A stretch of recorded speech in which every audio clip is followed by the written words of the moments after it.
Hello, good afternoon all. ഇന്നത്തെ സ്പെഷ്യലൊന്നും അല്ല, എന്നാലും ഒരു വെറൈറ്റി സാധനമാണ് കേട്ടോ. അപ്പം ഞാനായിട്ടൊരു റെസിപ്പി ചെയ്ത് നോക്കിയതാണ്. അത് എല്ലാവരും ഇങ്ങനെ ചെയ്യുമോയെന്ന് എനിക്കറിയത്തില്ല. ഇത് അവിയൽ നമ്മൾ സാധാരണ വെക്കത്തില്ലേ, അവിയൽ മുരിങ്ങയ്ക്ക. പിന്നെ ഞാൻ ഇവിടെ ചക്കക്കുരു ആഡ് ചെയ്തു കേട്ടോ. ഇവിടെ കുറേ ചക്കക്കുരു ഇരിപ്പുണ്ട്. ഇവിടെ കുറേ ഡെയിലി ഇവിടെ ചക്ക വാങ്ങിക്കാറുണ്ട്. നമ്മളിവിടെ ബാംഗ്ലൂരിൽ ചക്ക കിട്ടാറുണ്ട്, ശരിക്കും ചക്ക കിട്ടുന്നുണ്ട്.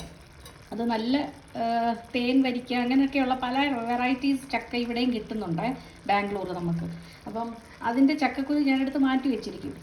അപ്പം അത് ഈ അവിയലിനകത്ത് മിക്കവാറും ഉള്ളവരൊക്കെ ആഡ് ചെയ്യാറില്ലേ, അങ്ങനെ ഞാൻ അവിയലിൻ്റെ കൂട്ടങ്ങൾ കണ്ട് മുരിങ്ങിക്ക അധികമൊന്നും ഇട്ടിട്ടില്ല, ചക്കക്കുരു, പിന്നെ ഇത് രണ്ടും ആഡ് ചെയ്തിട്ടുള്ളൂ. പക്ഷേ ഇതിൻ്റെ കൂടെ ഒരു വെറൈറ്റി സാധനവും കൂടെ ഞാൻ ആഡ് ചെയ്തു. അത് കാണുന്നുണ്ടോ?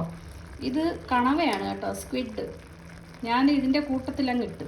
അപ്പം ഇത് ഒരു വെറൈറ്റി സാധനമാണെന്ന് എനിക്ക് തോന്നുന്നു. ആരും ഇങ്ങനെ ചെയ്യാറുണ്ടോ എന്നൊന്നും എനിക്കറിയത്തില്ല.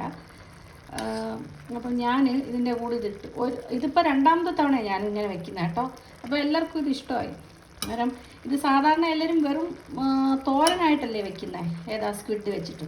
അപ്പം ഞാനിതിൻ്റെ കൂടെ ഒന്ന് ആഡ് ചെയ്ത് നോക്കി. അപ്പോൾ രണ്ടാമത്തെ തവണയാണ് ഇത് വെക്കുന്നത്. അന്ന് നല്ല ടേസ്റ്റ് ഉണ്ടായിരുന്നു. ഇപ്പോഴും ഞാൻ ചക്കക്കുരുവും കൂടെ ഇതിൻ്റെ കൂടെ ആഡ് ചെയ്യും. ഓക്കെ, ഇന്നത്തെ ഒരു സ്പെഷ്യൽ സാധനമാണ് ഇന്നത്. ഓക്കെ, എല്ലാവരും ഇങ്ങനെ ഒന്ന് ട്രൈ ചെയ്ത് നോക്കണം കേട്ടോ. Okay, bye, take care.